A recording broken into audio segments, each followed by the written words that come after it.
नमस्कार, मी केतकी चितळे आणि माझ्या विरुद्ध नवीन गुन्हे दाखल झालेले आहेत. किती फनी गोष्ट आहे ही.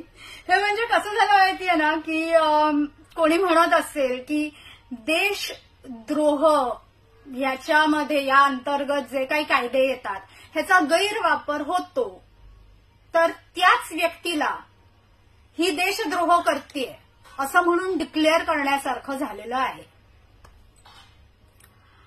मी जे काही अट्रॉसिटी विषयी त्या मंचावरती बोलले त्याचे सर्व पुरावे माझ्याकडे आहेत.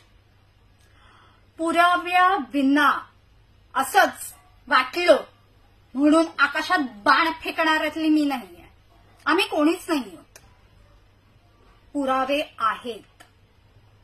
माझ्या स्वतःच्या विरुद्ध जी अट्रॉसिटी केस टाकलेली आहे, ज्या वकिलांनी टाकलेली आहे, त्यांनी एक विशिष्ट पद्धतीत स्वतःच कबूल केलेला आहे की त्यांनी ती खोटी केस टाकलेली आहे म्हणून. त्याचाही पुरावा माझ्याकडे आहे. सर्व पुरावे आहेत. लक्षात ठेवा.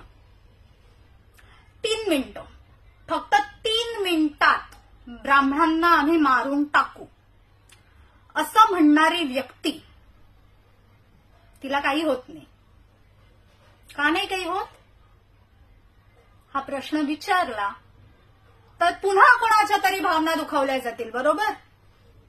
ब्राह्मणांच्या भावना दुखावल्या गेल्या, ती व्यक्ती असं बोलली, हे चालत नाही. कारण ब्राह्मणांना भावना बाळगण्याचाच अधिकार नाहीये. करेक्ट? आम्हाला भावना नावाचा प्रकारच नाहीये. कारण आम्ही गपचूप ऐकून घ्यायचं असतं. का? तर आम्ही ब्राह्मण आहोत म्हणून.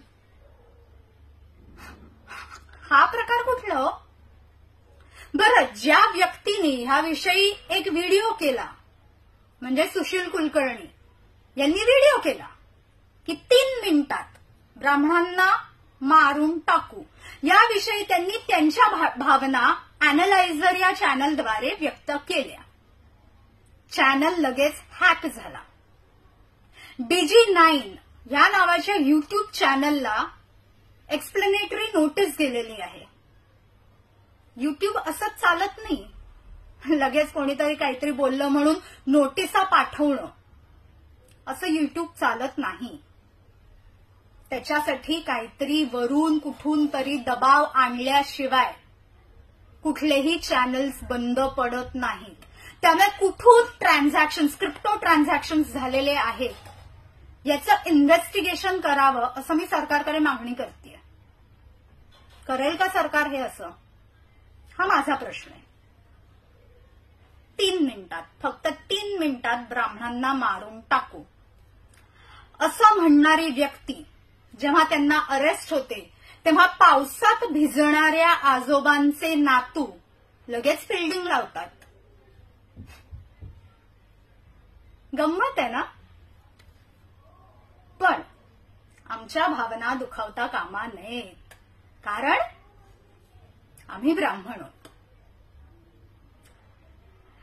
1948 मध्ये ब्राह्मणांना मारून टाकण्यात आलं. गॅझेटमध्ये 8000 हा आकडा आहे. ब्रिटिश गॅझेटमध्ये फक्त कोल्हापुरात 6000 लोकांना मारून टाकण्यात आलं होतं. फक्त कोल्हापुरात. म्हणजे संपूर्ण महाराष्ट्रात किती लोकांना मारून टाकण्यात आलं असेल याचा जरा विचार करा. 1948 मध्ये आपण आता राहत नाही आहोत. 2024 चालू आहे. आम्ही मोका गांधी नाही.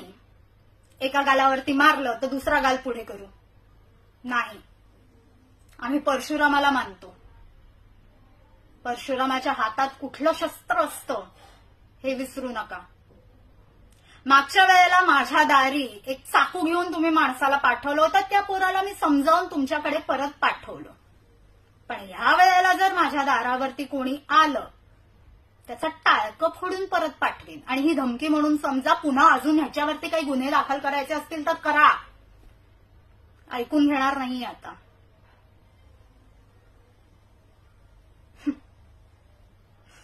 रस्त्यावर चालत असताना पुन्हा एकदा जर काय ऍसिड अटॅकचा तुम्ही प्रयत्न केलात, मी तर मरीन.